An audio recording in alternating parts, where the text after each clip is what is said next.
मुस्लिमों को यहाँ नहीं रहने देंगे, ये हिंदुओं की बस्ती है, मांस खाकर हड्डियां इधर उधर फेंकेंगे, इसलिए हम इन्हें यहाँ नहीं रहने देंगे।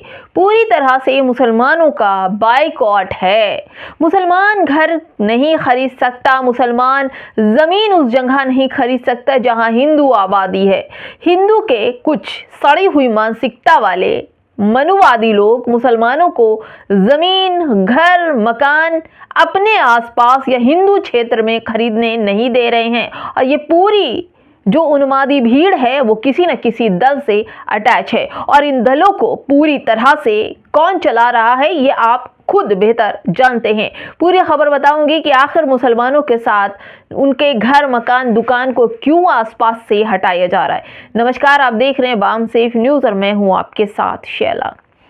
दोस्तों, ये खबर मथुरा की है, जहां पर कुछ हिंदू समुदाय के लोग ये आफत बचा के रखा है। कुछ कहीं ना कहीं किसी न किसी संघ से, किसी संगठन से ज़रूर जुड़े होंगे, क्योंकि आम लोगों के पास इतना ना तो समझ होती है और ना ही इतना उन्मादे होते हैं और ना इनके पास इतना पैसा होता है। लेकिन हाँ, संगठन वालों के पीछे बैक से हाथ जिसके पास होता है वो ज़रूर उन्मादे हैं। तो ऐसे में ये खबर मेरठ की है, जहाँ पर कुछ मुस्लिम मकान खरीद रहे थे। मकान खरीद भी लिया, किसी हिंदू ने बेचा और मुसलमानों ने खरीद लिया। अब मुसलमानों की खरीद और फरोख्त पर भी इन बजरंग दल वाले, हिंदू सेना वाले खुद को कहते हैं, उन लोगों ने ऑब्जेक्शन लगा लिया। हंगामा इतना मचा कि सोशल मीडिया पर ये वीडियो भी डाल दिया और कह दिया कि हम तो बिल्कुल इनको यहाँ रहने नहीं देंगे, क्योंकि ये हड्डी खा के इधर उधर फेंकते हैं। तो दोस्तों, सबसे पहले तो मैं आपको वो खबर दिखाऊंगी जिस हैंडल से इस वीडियो को शेयर किया गया है। दोस्तों, अमजद ASR हैं, उन्होंने अपने ट्विटर पर लिखा है कि मुसलमानों को यहाँ रहने नहीं देंगे, ये हिंदुओं की बस्ती है, सड़ा हुआ और डरा हुआ समाज। इनकी सड़ी हुई मानसिकता को लेकर मेरा भी एक सवाल है। अगर भारत में मुसलमान ना होता तो भारत के पास आधुनिक मिसाइल भी ना होती।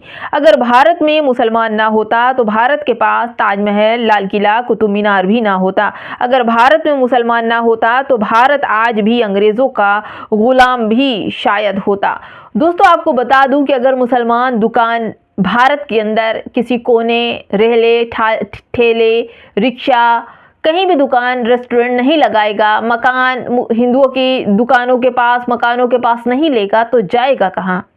कहाँ भेजना चाहते हैं आप मुसलमानों को? आप इतनी नफरत रखते हैं मुसलमानों से। और आपको बता दूं कि मुसलमान ही इस देश का पहचान है।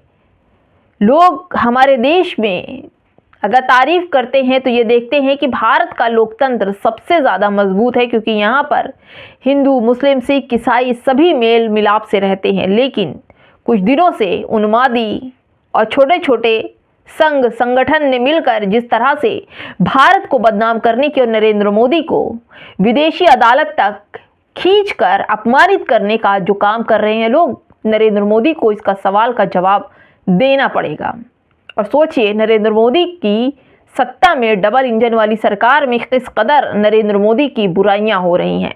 ऐसा तो नरेंद्र मोदी नहीं कहते कि किसी भी मुसलमान को मार के निकाल दो, कुछ भी कर दो, जिस तरह से उन्मादी भीड़ कह रही। देखिए दोस्तों, ये बॉबी सिंह हैं, जाट हैं, वो कहते हैं कि जो हिंदू भाई बोटी खाते हैं क्या उन्हें भी नहीं लेने देंगे या केवल टोपी वालों से ही परहेज करेंगे? यानी कि जो हिंदू क्या बोटी नहीं खाते हैं, क्या मांस मछली नहीं खाते हैं?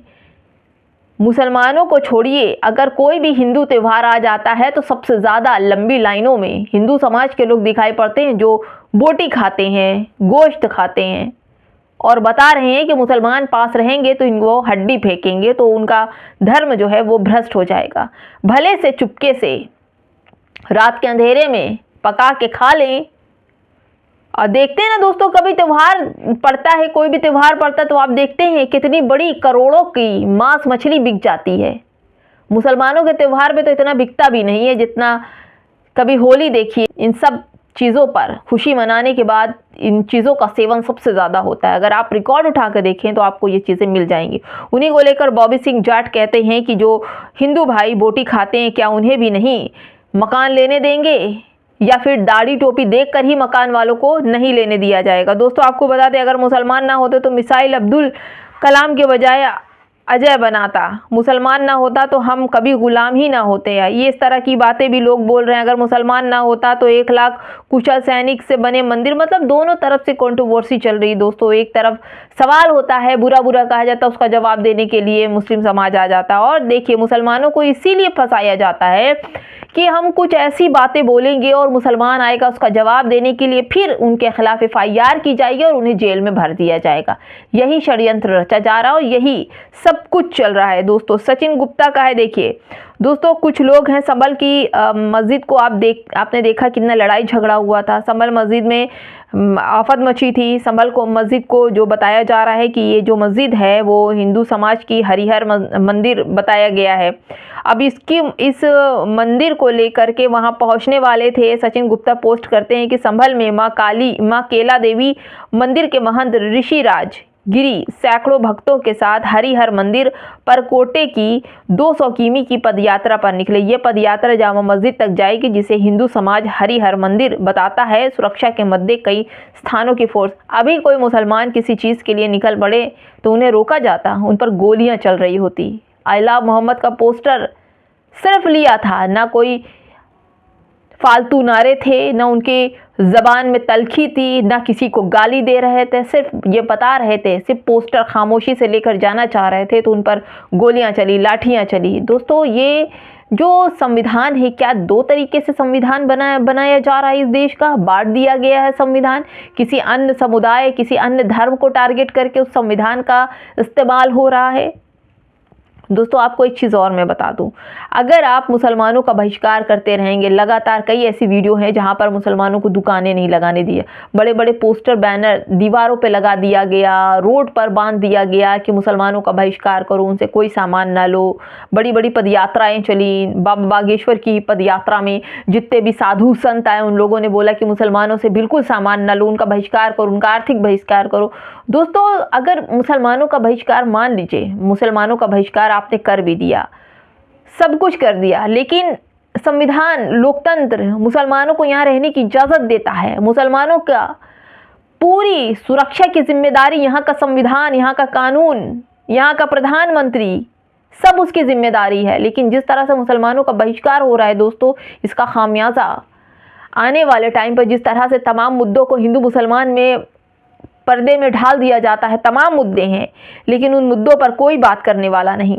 अगर बात की जाए तो बेरोजगारी की इस कदर है, किसान का सामान नहीं बिक रहा। किसान अपना, आज की डेट में मैंने ये पढ़ा था कि आज के किसान जो थे उनका सामान बिका नहीं, तो वो अपनी पूरी जो पराली थी, जो सामान लेके आए थे, जो अनाज लेके आए, उसको खोल कर आग लगा दी। यानी कि ना तो इस देश में गरीबों का कोई है और ना मुसलमानों का कोई है।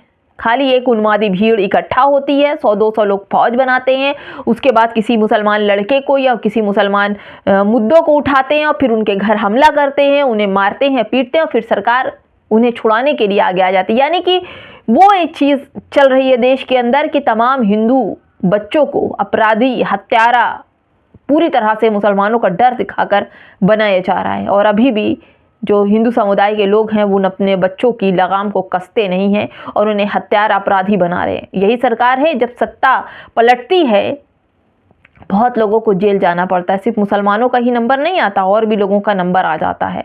जब इनकी पोल खुलने की बारी आती है ना दोस्तों, तो जब पोल खुलती है पहले तो आपको बोलेंगे गंदा काम करो, अब जब आप गंदा काम कर लेंगे और जब उनकी पोल खुलने की बारी होगी तो आपको निशाना बनाकर आपको जेलों में ठूस दिया जाएगा। ये सरकार है, ये उन्मादी भीड़ है, इनके पास जो ताकत है वो गरीबों के पास ताकत नहीं है। दोस्तों एक खबर और मैं दिखाती हूँ। देखिए, पहले तो आप मकान नहीं दे सकते, घर नहीं ले सकते, दुकान नहीं खोल सकते, रेहड़ी नहीं लगा सकते, रेस्टोरेंट नहीं खोल सकते, गाड़ी रिक्शा नहीं चला सकते, आप किसी भी हिंदू मुस्लिम दोस्त के साथ एक दूसरे के साथ नहीं जा सकते, सोशल मीडिया पर आप कोई पोस्ट नहीं कर सकते, ये सब चल रहा है। लेकिन अब जिम ट्रेनरों की भी बारी आ गई कि अगर जिम ट्रेनर मुसलमान है तो कोई भी हिंदू वहाँ पर ना जाए, उनसे बातें ना करे, उनसे जाकर सीखे ना, उसे योगा ना करे। मतलब मुसलमानों को पूरी तरह से बांटने का जो उन्मादी भीड़ है वो कर चुकी है। देखिए दोस्तों, द मुस्लिम की खबर है कि मध्य प्रदेश के इंदौर भंवरकुआं में बजरंग दल के सदस्यों ने एक मुस्लिम जिम ट्रेनर को एक हिंदू ग्राहक के साथ गाड़ी चलाते हुए देखकर उस पर हमला कर दिया और उस पर हिंदू महिला को फंसाने का आरोप लगाया। महिला ने उसका बचाव किया, लेकिन बजरंग दल ने हमले के बाद अपने प्रतिबंधात्मक धाराओं के तहत जेल में डालने में कामयाबी हासिल कर ली।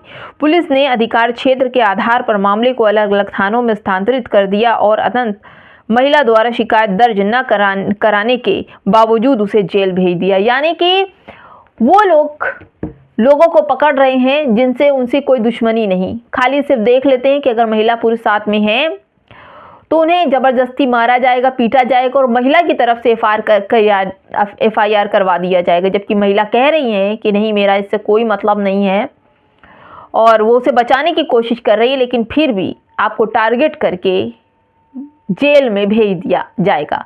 यानी कि आपको पूरी तरह से जेल में ठूसने का प्लान बनाया हुआ है और इस प्लान के तहत तमाम मुसलमान समुदाय को, मुसलमान लड़कों को, मुसलमान युवाओं को फंसाकर उन्हें जेल में सड़ाने के लिए पूरी तरह से कामयाबी हासिल कर ली है और पूरी तरह से साथ देने के लिए कानून भी किसी भी को भी जांच नहीं करता और सीधे जेल भेज दे रहा है। ऐसे में सवाल है कि हर कदम पर फूंक फूंक कर रखना चाहिए। जिस तरह से मुसलमानों के लिए सड़ी मानसिकता को लेकर तमाम खबरें लगती हैं दोस्तों, तमाम चीज़ें सामने आती है, बड़े ही अफसोस की बात है कि हमारे देश में संविधान बाबा साहब अम्बेडकर ने लिखा और उस संविधान को साइड करके अपने नए संविधान मनुस्मृति के हिसाब से देश को चलाने की पूरी पुरजोर बारी आ चुकी है। नमस्कार।